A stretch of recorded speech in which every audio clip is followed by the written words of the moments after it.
60 place cards, 60 names, 60 seats, one dinner. Someone switched two of them. The wrong woman sat down next to the Duke.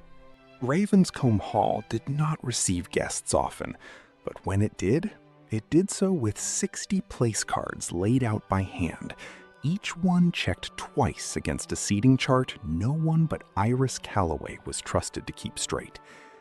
Iris was companion and secretary to Lady Marchmont, which meant she managed the household's correspondence, corrected its arithmetic, and disappeared the moment anyone important entered a room. She had a habit of tucking a pencil behind her ear when she worked, forgetting it was there until someone pointed and laughed. It made her look, people said, like she belonged in the kitchens rather than the drawing room. She never minded. She liked knowing where things went. Julian Ashford, Duke of Ravenscombe, owned the house, the table, and technically the 60 guests currently arriving in it. He was 34, unmarried, and rumored to be choosing a wife by the end of the season. Miss Evelina Prescott, seated at the place of honor beside him, was the leading candidate, and everyone in the room knew it, including Evelina. Iris's seat was supposed to be near the kitchen door, invisible. Correct. Someone had moved the cards.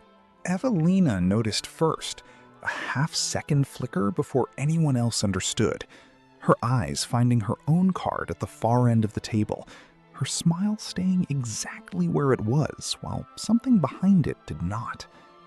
Then the room noticed, a pause in 60 conversations at once, heads turning like a single animal deciding whether to run. Iris stood at the wrong chair. The Duke stood at his. Between them sat a place card with her name on it. A footman moved to correct it. Iris moved to correct it herself. The Duke did neither. He pulled out the chair beside his own, her chair now, and said the only thing anyone heard him say all evening: sit. Don't move.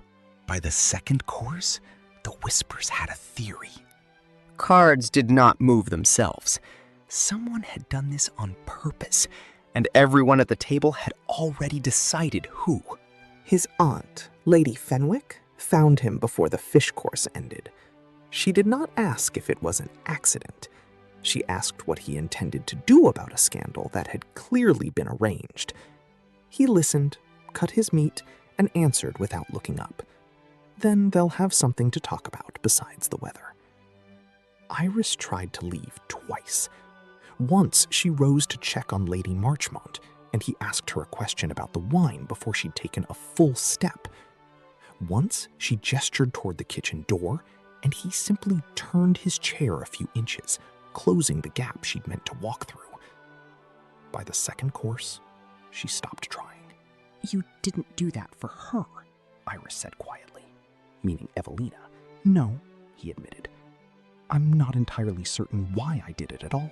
3 days later, Iris climbed the stairs to his study carrying Lady Marchmont's corrected household accounts. Nothing more, nothing less, a reason with no romance in it whatsoever. He was alone at his desk. She set the ledger down and did not sit. You made a scandal out of a seating error, she said. And I don't think it was an accident. I think someone arranged it and you let it stand anyway.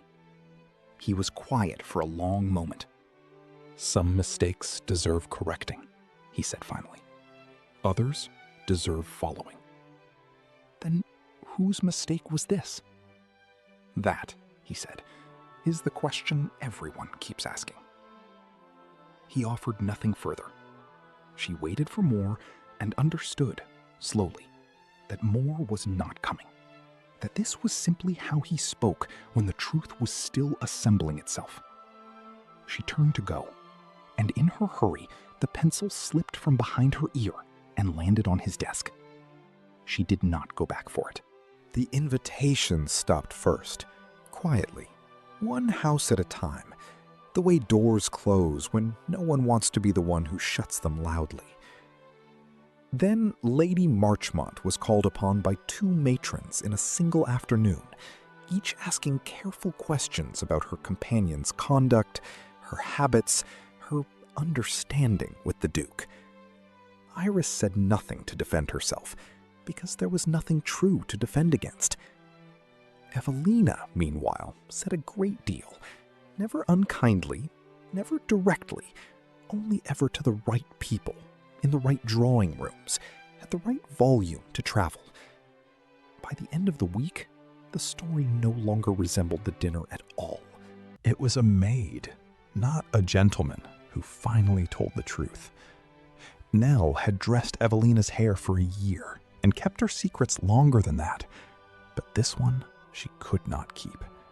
She came to Lady Marchmont's kitchen door, twisting her apron, and said that Miss Prescott had ordered the card switched herself, meaning to humiliate the companion by seating her, absurdly, beside the Duke, certain he would be cold enough to make a spectacle of the mistake.